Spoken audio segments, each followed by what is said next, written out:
Ligaments of the vertebra. Today, we'll be talking about ligaments of the vertebra. These structures play a major role in maintaining the strength and stability of the vertebral column. We will discuss two types of ligaments: ligaments of vertebral bodies and ligaments of vertebral arches. Let's begin. Ligaments of vertebral bodies. These long, continuous ligaments run along the front and back sides of the vertebral bodies. They help stop too much hyperextension or hyperflexion of the spine. The two major ligaments here are the anterior longitudinal ligament and the posterior longitudinal ligament. Both of these are key stabilizers of the spine. Also, the anterior one is wider and stronger than the posterior one. Anterior longitudinal ligament. This is a tough ligament that runs along the front side of the vertebral bodies. It prevents hyperextension of spine. The anterolateral surfaces of the vertebral bodies are covered by a wide, strong band of fibrous tissue, called the anterior longitudinal ligament. It attaches. Superiorly, this ligament starts at the occipital bone, just in front of the foramen magnum, and connects to the anterior tubercle of the C1 vertebra, atlas. Inferiorly, it goes all the way down to the anterior surface of the sacrum. Posterior longitudinal ligament.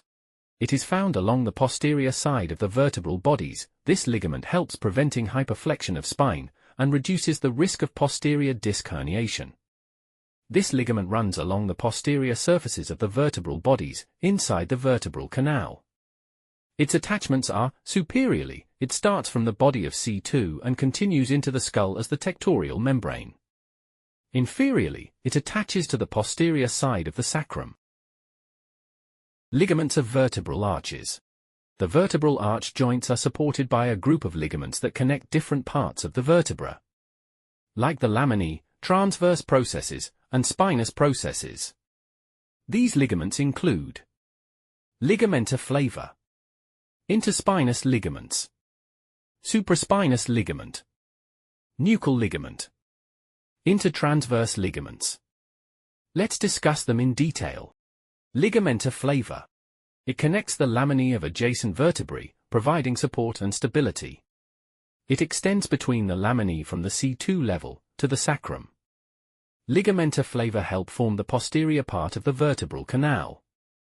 Its yellow color is due to the high elastin content, which makes it highly elastic and capable of returning the spine to its original position after flexion. Interspinous ligament. It connects the spinous processes of adjacent vertebrae. It is found throughout the vertebral column, but is most prominent in the lumbar region, where it is thicker and more well-developed. These ligaments, along with the supraspinous ligament, help to stabilize the spine and limit excessive flexion, particularly by restricting the separation of the spinous processes. It blends with the ligamenta flava anteriorly and the supraspinous ligament posteriorly. Supraspinous ligament. The supraspinous ligament runs along the back of the vertebral column, connecting the tips of the spinous processes of vertebrae. It extends from the 7th cervical vertebra, C7, to the 3rd or 4th lumbar vertebra. Above the 7th cervical vertebra, C7, the supraspinous ligament is continuous with the nuchal ligament, a strong band of tissue that runs along the back of the neck.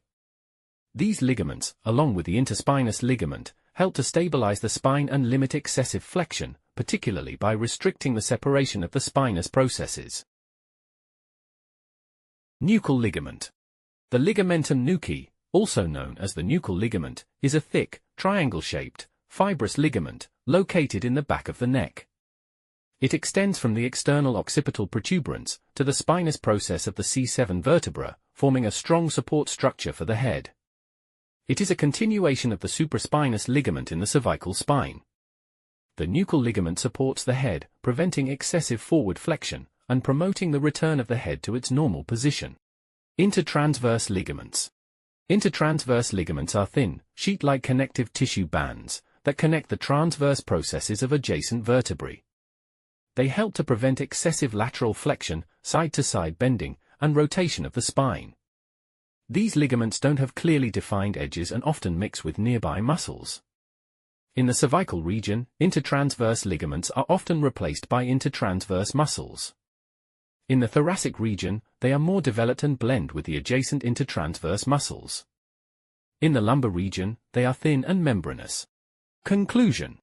To sum up, the vertebral column is stabilized by different ligaments that prevent excessive movement and help maintain posture. Thank you for listening. I hope this helped you understand how these ligaments work together to keep our spine strong and flexible.